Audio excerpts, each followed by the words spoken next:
E como eu disse, nós vamos fazer agora um aprofundamento. Esse aprofundamento nós vamos começar falando sobre a cromatografia.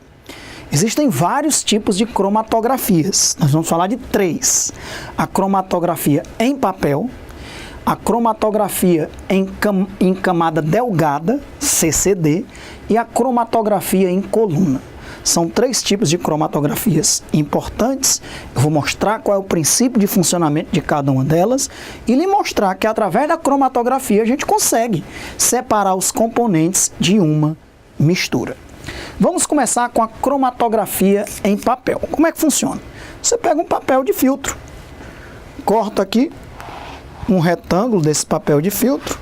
Por exemplo, dependendo do tamanho lá do seu recipiente, você pode cortar aqui uns 10 centímetros por 4, tá valendo. E aí você vai separar os diversos componentes presentes em diferentes tintas, de diferentes cores. A gente sabe que a maioria das tintas são misturas de diversos componentes.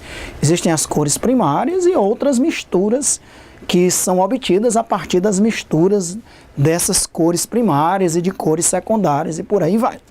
Então imagine que a gente vai pegar aqui, ó, no papel de filtro e vamos colocar aqui 4 pontinhos de tintas de cores diferentes.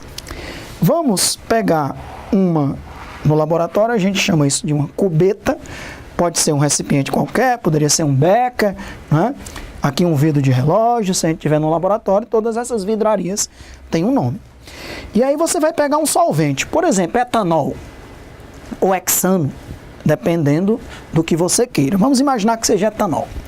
Aí você mergulha só a pontinha do papel de filtro, de forma que o solvente não encoste naqueles pontinhos das tintas que você colocou. Mas é lógico que você sabe, e você já deve ter observado isso, que se você molhar só a pontinha do papel, esse solvente começa a subir. Ele vai subindo pelo papel. À medida que ele vai subindo, pessoal, ele vai arrastando. Veja que inicialmente o solvente não tocava nos componentes da tinta.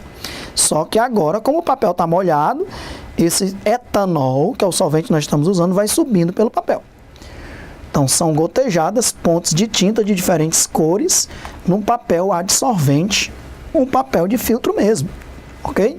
À medida que o etanol vai subindo, pessoal, até chegar bem próximo da extremidade superior, quando chegar bem próximo, você tira o papel. E aí você vai ver que você vai conseguir separar os componentes que estão misturados naquela tinta. Por quê? Porque à medida que o líquido vai subindo pelo papel, ele vai arrastando os diversos componentes que estão misturados naquela tinta. Tem alguns componentes que vão ter mais afinidade pelo etanol. Se ele tem muita afinidade pelo etanol, à medida que o etanol vai subindo, ele vai seguindo o etanol. E tem componente que vai ter menos afinidade com o etanol, vai ter mais afinidade pela fibra do papel. Aí o etanol vai passando e ele vai ficando. Ele vai subindo, mas vai subindo pouco. De forma que esse primeiro pontinho aqui, ó, você consegue identificar pelo menos 3 substâncias que estavam misturadas. Uma primeira substância aqui, que pode ser um amarelo. Uma segunda substância mais acima, um laranja. E uma substância rosa, um pouco mais acima. Já aqui no segundo pontinho, ó, você tem 2 substâncias. No terceiro pontinho, só está dando para identificar visualmente uma única substância. E no último pontinho lá, você tem uma mistura de pelo menos 4 substâncias. Uma amarela, uma laranja, ou vermelha, um azul e uma rosa, né? Então, pessoal, a cromatografia em papel é um método bem interessante. Por exemplo, o cara foi preso no aeroporto com uma substância que parece ser cocaína.